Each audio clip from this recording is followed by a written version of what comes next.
Prabhuji have told me that you have to speak about Lord Ram also. I challenge this. I will speak about Lord Ram, provided that all the Vaishnavas give your mercy to me. So what we will do is, first part of the class, we will continue with the class from Srimad Bhagavatam.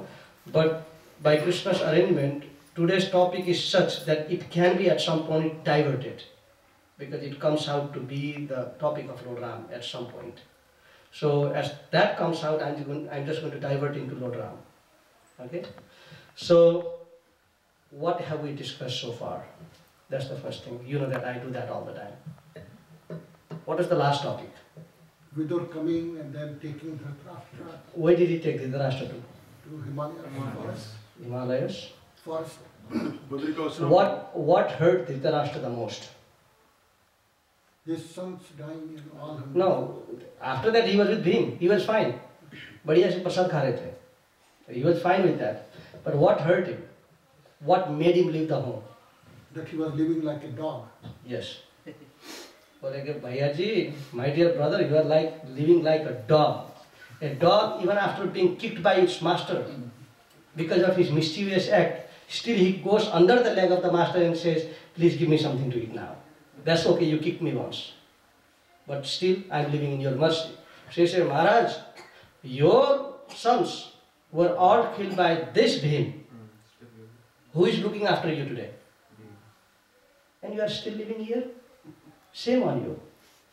So Dhritarashtra thought that he will come back and say, Bhaiya, आपके लिए बहुत क्षमा याचना करते हैं. I feel so sorry for you. Your sons have passed away, but you are so lucky, uncle, that your brother's sons are looking after you so well.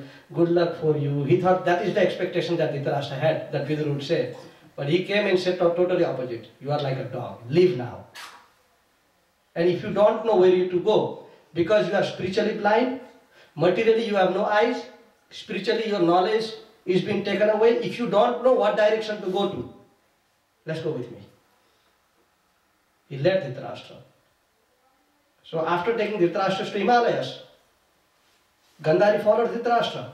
Kunti followed Dhritarashtra also. Kunti did not stay. They went to Himalayas. So the Vidur showed the path of perfection to Dhritarashtra. This is the way you do it. Sit down here, meditate, forget everything negative that has ever happened to you. Just think that last part of your life is for total concentration into Supreme Personality of Godhead. Only think of the lotus feet of Supreme Personality of Godhead. At this point, nothing else. Everything else is zero for you. So Dhritarashtra, yoga balena, by the strength of his yoga, so that's the purpose of meditation. People go for yoga. There are different stages of yoga. Yam, Niyam, Pranayam, Pratyahar, Dhyan, Dharan, Samadhi. Samadhi, last stage is that you have control your senses so much. Manu, Buddhi, Ahankar. Everything is under the control. Now you are ready. There are 4 places that the life can pass away from, according to the scriptures. One is from the nose, from the eyes, from the mouth, from the ears, from the first part of the lower part of the body, and from the back of where all the stool comes out. So Shastra said these are the places that the life air goes out from. So if the life air goes from the 2 parts of the lower part of the body, then it has been described that Yamarajas have tied you with a strong rope. As soon as you saw Yamaraj, you have passed urine and stool. Finish.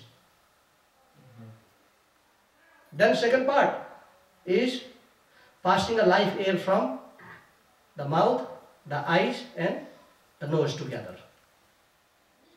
Then that has been described as taking Punarjanma. If anyone passes through this particular part of the body, you again take birth into this earth. Then third part is the ears. You have heard about Karma Kanda so much. You have performed so many Karma Kandas through the ears, because you hear through the ears. When you hear so much information through the ears, then you enact through the body. So in that process, the life air passes from the ears. Then the Shastra says the result of such is Urdhvam, anywhere up to Brahmalok. Then, but the devotees who have controlled their life completely and placed their entire life at the lotus feet of the Supreme Personality of Godhead, accepting Krishna, Vasudeva Sarvam Iti, the Shastra says. And Dharma Sanusita Pumsa Vishwakshena Kathashraya. Those who have spent their whole life hearing about the message of Krishna, those type of people, they would pass their life here from the proper part of the body, then ultimately that goes to the spiritual world. So Dhritarashtra, only his good fortune was what? What was his good fortune? Having a brother like Vidur. So any one person in your family, he will deliver you right away. So Vidur, he did not have to come back. Unko aane ka koi zarurat nahi tha. He was nicely in the forest. He was going to all Tirthasthan. There is a nickname for Vidur. You know what is his nickname? Maharaj Yudhishthir gives him a nickname. Tirtha kurvanti tirthani swantastena dridavataha. You are the walking holy place.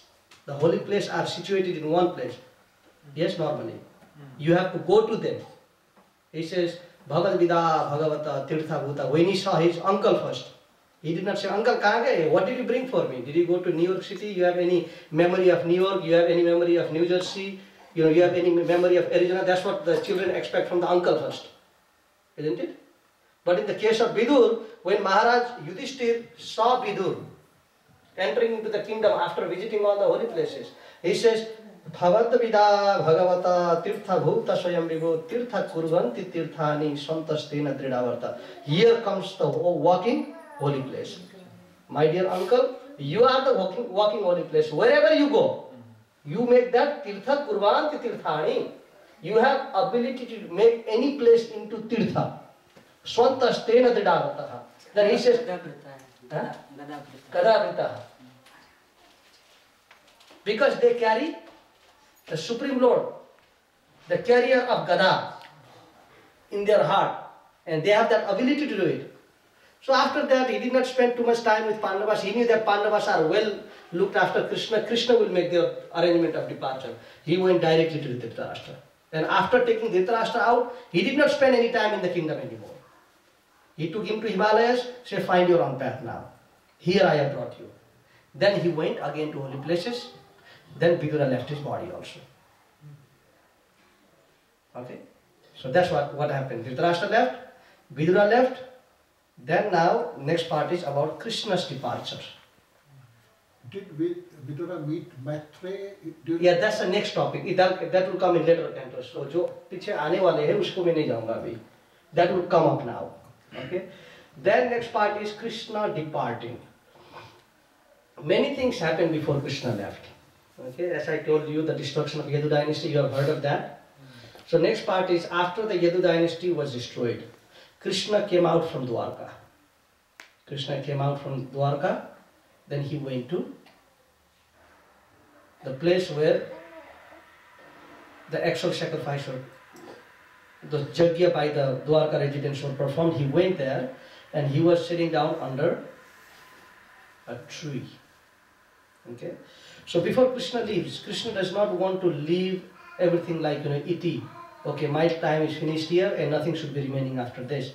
He has to find somebody to teach this message. Somebody has to take over what Krishna did in this world. So after that, Krishna thought, who is the most qualified person for this that I can leave behind, and I can have a full trust that he is going to teach the message about the Supreme Personality of Godhead. Then Krishna selected Uddhava. Then he called upon Uddhava. Then he told Uddhava, describing in one sloka what is a qualification of Uddhava that made Krishna choose him particularly. He could have chosen anybody. There are so many people still left in the earth. But why particularly Uddhava? He says, Nadavo apimamrudo nirguna nirta prabhu athamat bahunam lokam grahayam yatishtasi. My dear Uddhava, you are well qualified to stay in this material world and teach this message because you are not affected by the three modes of material nature. He says, Tin gun se Uddhav, you have nothing, no association with three modes. You are always beyond. Bhagavan and Uddhava, his devotee, great devotee, they are known as a Guna Atit. We are under the three mode. Whatever we do is under the three mode. We do nothing above the three mode. Everything is above the three mode. As the night falls, what happens? We go to sleep. The night catches us. As the day comes, we get passionate. Without even anyone telling us to become, come on, be passionate. Automatically we become passionate because we are caught by that environment of so-called Kala. We are within the three modes. Whatever we do, everything within the three modes. If environmentally something is saintly, then we end up becoming a devotee, act like a devotee. So if something challenges our interest and somebody becomes a challenge in our life, we may forget that devotional attitude right away. Because we get affected by three modes. But Krishna says, Uddhava, no. You are not. So one reason why Uddhava should be down here, why? Because he is not affected. The great devotees who Krishna assigns to preach the message of himself, first thing that is, they are over the three modes of material nature. So any devotees that have, like Srila Prabhupada, he has this specific role. You can't be a acharya, a 70 years old. Normally we see all 70 years old people, in India especially. When they become 70, 65, in village people lie down in a charpai, you have seen that charpai bed, looks like khatia. Then they have a hookah in the side. In Vrindavan we see this very common. Then go, so they are just smoking hookah and everything else. Then you ask them, kya ho raha hai? They say, "Arey, booda ho gaya, ab kya karu?" So that is the life of a 70-year-old man. But you don't find any 70-year-old teacher coming to a Western world which is completely against the environment that is brought up under.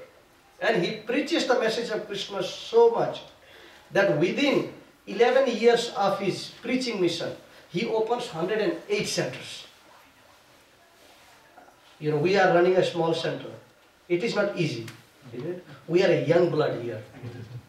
And Prabhupada carried लगभग $40 लेकर के. He opened 40 रुपया and opened such a big centers around the world.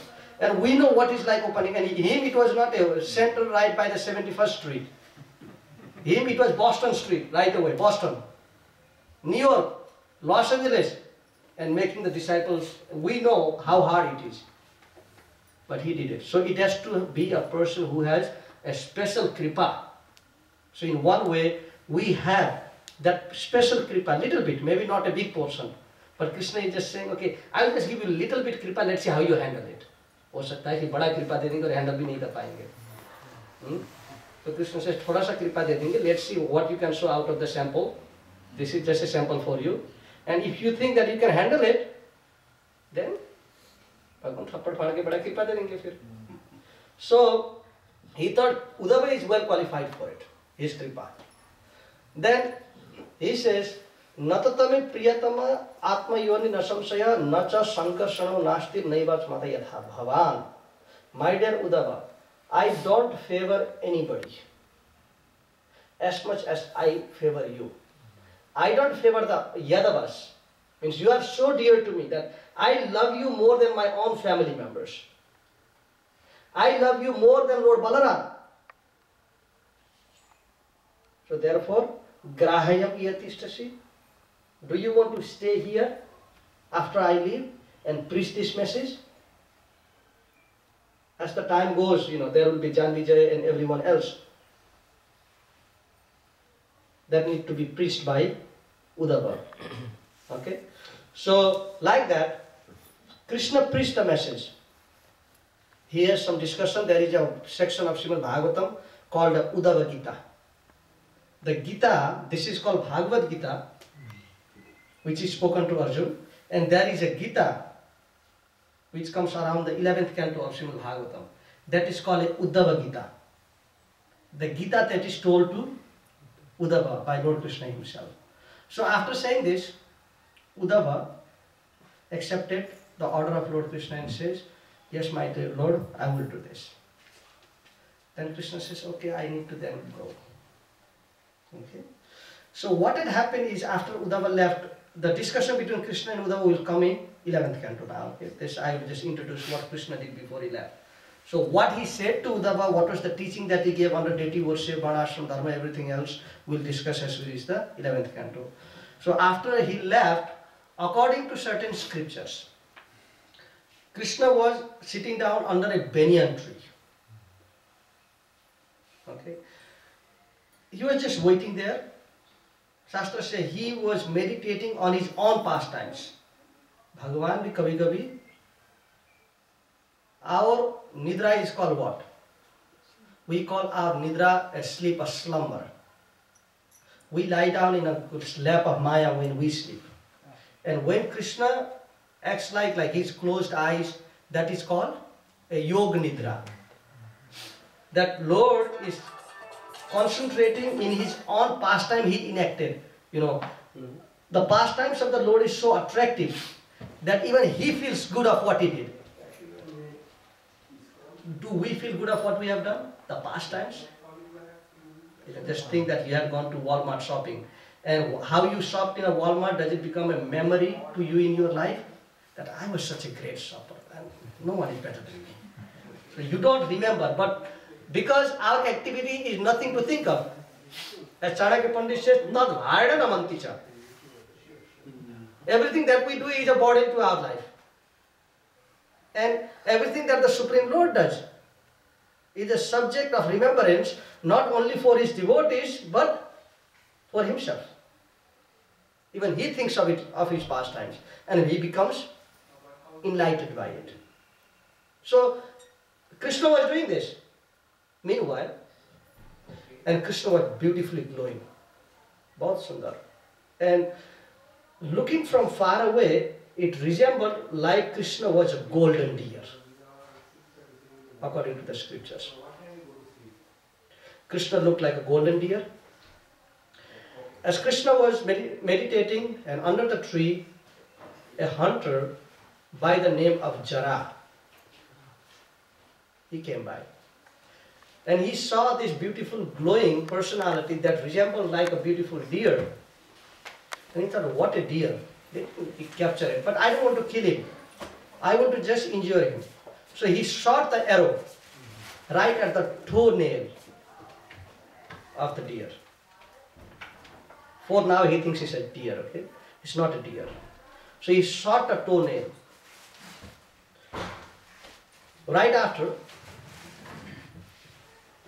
he was shooting a toenail, he ran towards the deer and he realized that it was Krishna sitting down there. And he actually shot an arrow at a toenail. Just remember this. Toenail of Krishna. That's what the Bhagavatam says. Not a head or anything else. Just a toenail. Then he fell at the lotus feet of the Lord and says, my dear Lord, what have I done to you? That I shot you. Krishna says, in a battlefield of Kurukshetra, all this Pashvatastra, Brahmastra, when it touched the heart or chest of Lord Krishna, they are automatically turning into a lotus flower. Okay? And Krishna says, it is not possible. Just like if you hear a news that somebody died because a thorn entered into the nail of somebody. नाखून में कांटा घुटने के कारण से कोई किसी का मौत हो गई. कभी तक ये समाचार सुना आपने? ये कोई अनोखा ही चीज है ये.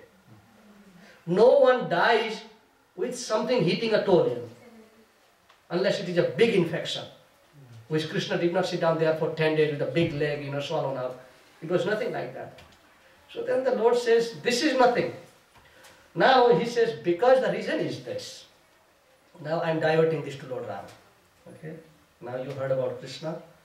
He said that कुछ शास्त्रों के मत के हिसाब से, as written in some of the scriptures, this Jara in past life was known as Bali, the brother of Sugriv.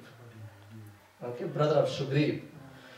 And right after the death of Bali, as he was dying, Lord Ram went there. And Lord Ram did not have any negative towards Bali. Bali was not a demon or anything. It was just a family matter. But family matter, the disputes can be there between the brothers. That is fine. He says, I am not criticizing you because You had some dispute with your brother. But your problem is that within that dispute, you dragged the wife of your brother also in. That is not right. Being an older brother, your brother is supposed to be like your son. You did not have a father. And you must give a same protection as your daughter. That is adharma. And Bali and Sugriv did not do any adharma before that. They are very dharmatma. बहुत अच्छे लोग थे. Because you have done that, and that reason of not being able to protect the stree, that can actually be a greatest degradation for a man. The Shastras say, even in the case of the Pandavas, up to the time Draupadi was mishandled by Dushasan, everything could be forgiven, whatever the Kauravas did. कि अग्नि से किसी को जलाना, राजनीतिक में ये चलते रहता है ना, एक नेता दूसरे नेता को मारने का कहीं ना कहीं कोशिश करते रहता है. I was just reading this, the Indian news. There is a election coming up in India. So one of the guy, who was that Samsad guy, किसी ने थप्पड़ मार दिया उनको पीछे से. थोड़ा सा नेता को थप्पड़ थप्पड़ तो मिलते रहती है. हाँ, तो दो चार थप्पड़ तो इधर उधर मिलते रहते हैं. वही थप्पड़ के आधार में आगे नाम बढ़ती है. उसके बाद 2-4 साल जेल खाते, फिर उसके बाद निकल आते, नाम कमा लेते. तो ये चलते रहता है राजनीति में थोड़ा थोड़ा. परंतु हाँ, ये जाकर के किसी का स्त्री को ही बीच में लपेट लेना, ये तो भगवान नहीं क्षमा कर सकते हैं. दुशासन के केस में भी भगवान ने नहीं छोड़ा है ना, या रामचंद्र जी के केस में भी भगवान मर्यादा पुरुषोत्तम जी है. तो किसी भी कोई लोग कहते हैं कि जो भगवान रामचंद्र जी ने जब सीता को वनवास में, रामचंद्र जी ने सीता को वनवास भेजे, तो बहुत लोग कहते हैं राम जी ने ठीक नहीं किया, ये नहीं किया. एक बार मैं प्रवचन सुन रहा था गुरु महाराज जी का, राधा गोविंद महाराज जी का, तो कोई बोला कि ये रामचंद्र जी भगवान होकर के सीता को जंगल में भेजे, उनने ठीक नहीं किया. तो महाराज जी से कर रहे थे, बोलते ठीक है, तो जब भगवान के ऊपर कोई आरोप लगाता है तो भक्त वो सहन नहीं कर सकते. महाराज भी सहन नहीं कर सके. बोलते हाँ, सीता जी को जंगल में भेजने से पहले तुमको पूछने चाहिए था, राम जी ने यही नहीं किया. तो जो भगवान करते हैं वो भगवान ठीक ही करते हैं, ठीक है ना. और यहाँ पर जब ये हुआ कि बाली ने सुग्रीव का पत्नी को अपने अधीन में कर लिया और अपने साथ में रख लिया, तो राम भगवान उनको मदद करे और कर भी लेंगे. जो धर्म का साथ देता है भगवान करते ही है, चाहे उनको कुछ भी करने पड़े. तो जा करके सुग्रीव तो उनको मार नहीं सकते थे. बात यही था कि anyone that goes close to Bali to fight, automatically his half of the power goes to Bali, the opposite person. So like that, no one could fight with him. So only the person is Lord himself. So he says, Bali, you fight, act like fighting, and as you are fighting, I'm going to shoot him from the back. And he did not say, I'll shoot him with machine gun or anything, it was an arrow. So he said, I will shoot him from the back. So right after he fell to the ground, he knew that Lord Ram did this. He knew that perfectly. He says, Lord Ram, what have you done? You are supposed to be the Sakshat Dharmamurti. You know, even diplomatically, Lord Krishna sometimes he becomes very diplomatic. Because the Lord can be anything he wants. विशेष करके Krishna, Ram does not become diplomatic. Ram is straightforward when it comes to dharma. Just like when Lord Ram abandoned Ayodhya, he was sent away from Ayodhya.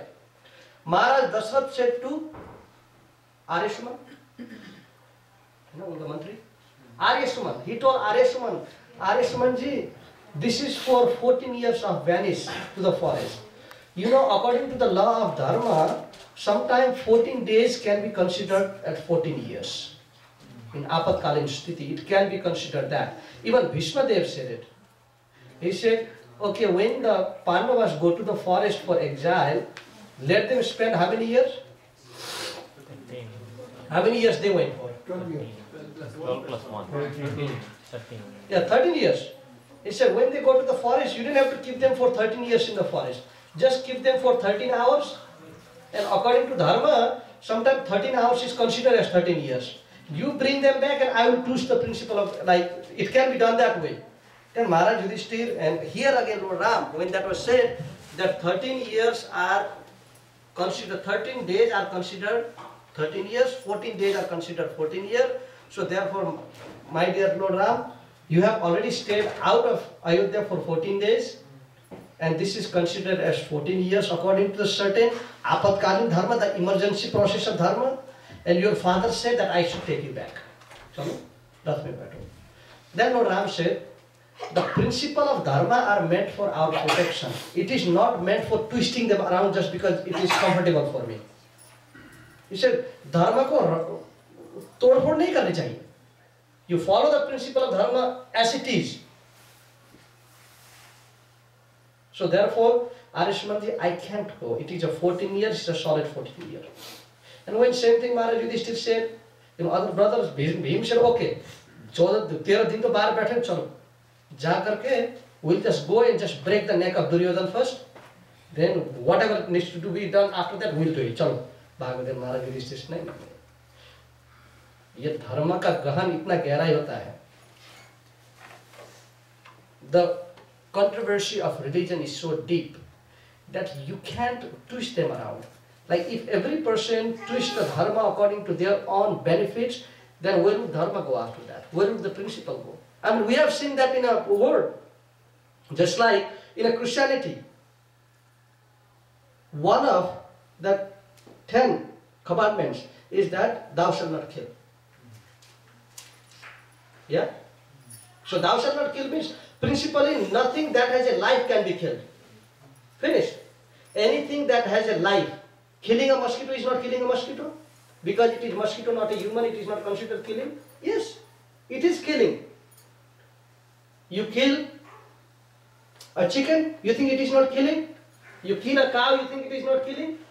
Now because, within that, certain people thought, well, this is too hard to follow. Why not change from kill to murder? Because murder only applies in the case of the humans. Finished. So let's twist the principle of religion right away. And that happens a lot in Hinduism also. Just to be comfortable with certain type of situation, we try to break down somewhere. Maybe क्यों नहीं कि इस तरफ से. It's like they try to deal with the principle of religion like investigation for the lost plane. There are no corners of investigation when it comes to dharma. It is already been investigated by the 12 Mahajanas, and they have just squeezed the esoteric meaning of all the scriptures and they have completely given what is the truth. There can nothing be done. You have to straight follow it. We can't change just because we like certain way and we don't like certain way. Like I told a story of these 3 thieves. 3 चोर का मैंने आपको बताया ना. Once I told you the story. So there were 3 thieves. So they were stealing every single day. They would go चोरी करते थे सब. So they decided every time we steal, stealing is risk that we take, and now selling the items that we steal is another risk. We are simply putting ourselves in risk after risk. So they thought, okay, we'll steal something that can be enjoyed right away without any risk. Chalo. Let's go. So they thought, okay, क्या करेंगे? What do we steal? So they thought there is a restaurant very nearby. Okay, and they cook a beautiful sweet rice, very nice sweet rice. Why not just steal the sweet rice? Every night we are running around. One day we'll sit down nicely and eat. Sometimes it's a good plan, isn't it? Why run every day? Let's go to a nice restaurant and have a nice dinner today. So they thought, okay, what's the way to do? Because our profession is stealing, something has to be connected to stealing today. So they thought, okay, let us go to the restaurant and steal something that is eatable, and we'll just enjoy the whole night. Okay, they went. They stole the pot of sweet rice. All of the 3 thieves were very hungry. Then they looked at sweet rice. This is enough just for one. If we distribute to 3, it will simply disturb our tongue, and no one will be satisfied. Why not? We can steal tomorrow again, and somebody else